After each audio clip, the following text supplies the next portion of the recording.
cantik, hai cantik, udah bersuami cuk. Maksudnya cantik, mobilnya cuk cantik.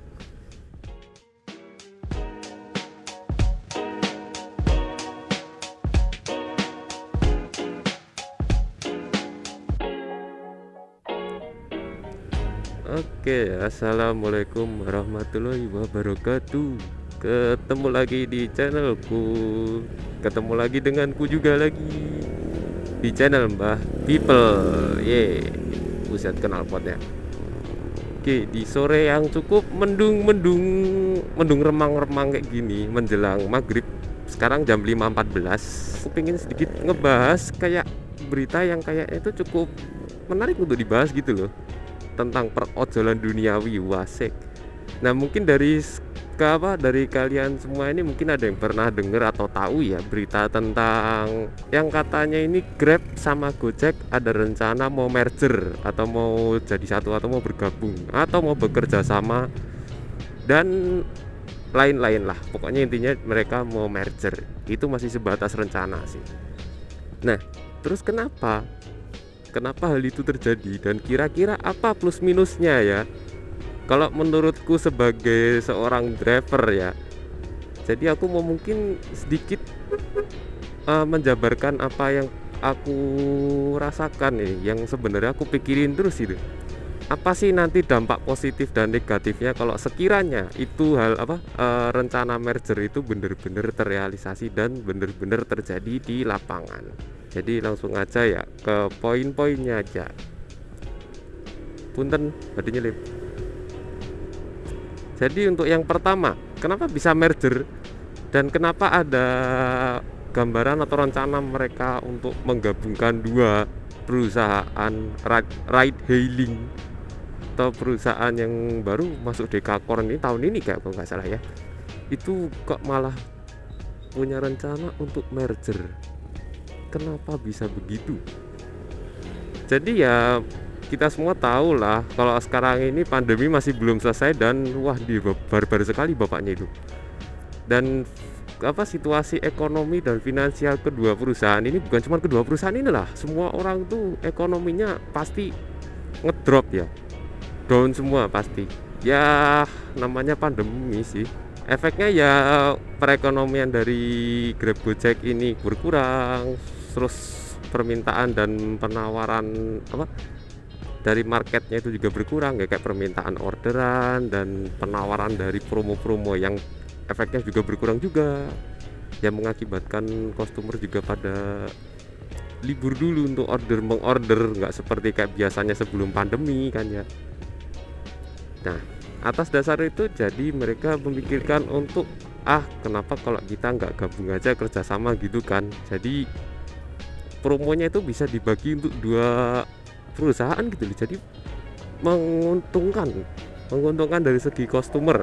Nah, dari sini aku juga mau sekalian membahas sedikit ya yang aku tahu tentang nilai plusnya dari rencana mereka ini. Ya, aku nggak sepenuhnya 100% yakin ini bakal terrealisasi kan, secara nanti kalau misalnya terrealisasi bakal banyak kontra-kontranya juga gitu loh. Oke, jadi untuk nilai plus yang pertama, yang anjay. Jadi untuk nilai plus yang pertama ya, pasti permintaan untuk orderan akan naik langsung itu. Ya karena apa? Karena atas dasar ada niatan dan kerjasama itulah pasti akan banyak promo yang bermunculan, di mana promo itu pasti akan menguntungkan si customer. Dan kalau customer mulai berdatangan, pelanggan mulai berdatangan dan mulai mau order kembali, otomatis pendapatan semakin meningkat dan promo semakin diperbanyak. Jadi sebenarnya mereka ini cuma muter uang gitu loh. Dari promo untuk konsumen bayar, ada potongan, dijadikan promo lagi untuk konsumen, dan begitulah seterusnya. Terus nilai plus yang kedua, kita akan berbelok ke kanan. Nilai plus yang kedua adalah ada ciwi-ciwi. Wih, anjir. Nilai plus yang kedua itu dari segi driver akan lebih banyak orderan lah. Oh ya jelas, karena promo itu tadi. Dengan orderan yang cukup banyak itu, kita sebagai driver juga akan mendapatkan lebih banyak orderan gitu, dan mendapatkan lebih banyak penghasilan, atau setidaknya memperbaiki pendapatan kita gitu, kasarannya seperti itu ya. Oke, lanjut lagi yang ketiga. Yang ketiga, sisi positifnya ialah meningkatkan intensitas orderan dan pemesanan, baik itu Grab Bike, GoRed, GoFood, GrabFood, GoSend, Grab Express, Grab Car, GoCar, dan lain sebagainya. Jadi sebenarnya kalau dihitung-hitung ini nggak cuma dari segi si customer, dari segi penumpang, pelanggan ya. Ya dalam sekali.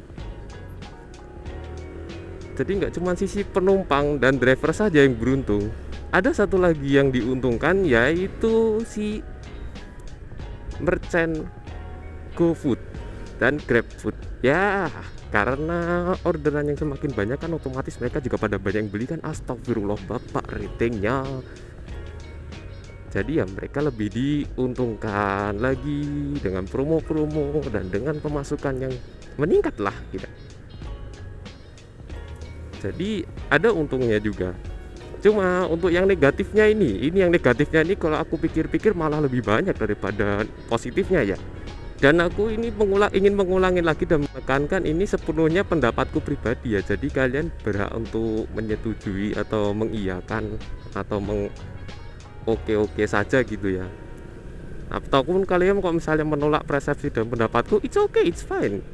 Itu kan cuman aku sekedar sharing aja apa yang menurutku dan apa yang aku pikirkan, dan sekedar ingin sharing ke kalian juga. Gini loh pandangan sebagai driver. Tapi kayaknya ada juga yang pembahasannya itu lebih berat lagi gitu.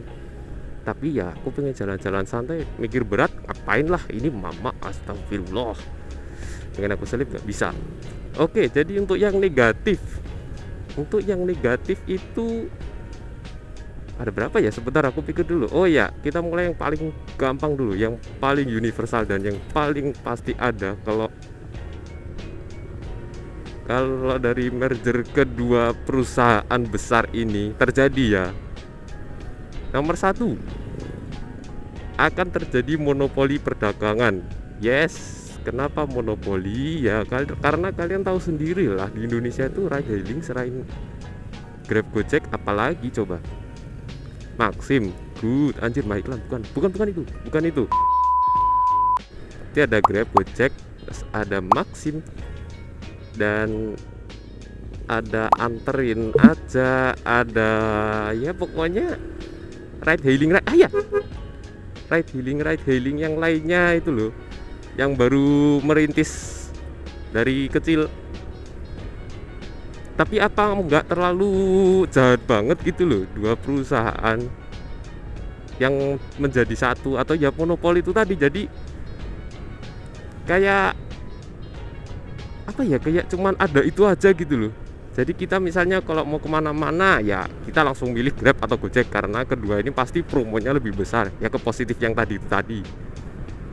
Tapi negatifnya yaitu tadi, kasihan yang dari lainnya, yang dari Maxim, terus dari anterin aja, terus ada satu lagi yang merah, aduh lupa aku namanya, get apalah itu, pokoknya warna merah itu. Kalian mungkin pernah tahu, atau mungkin ada yang dari kalian sebagai driver Get juga ya. Yes, ada jalannya, ya Allah. Jadi akan terjadi monopoli perdagangan dan monopoli market pasar ride hailing dan perojek onlinean duniawi seperti itu. Balik ke pembahasan lagi yang poin negatif yang kedua.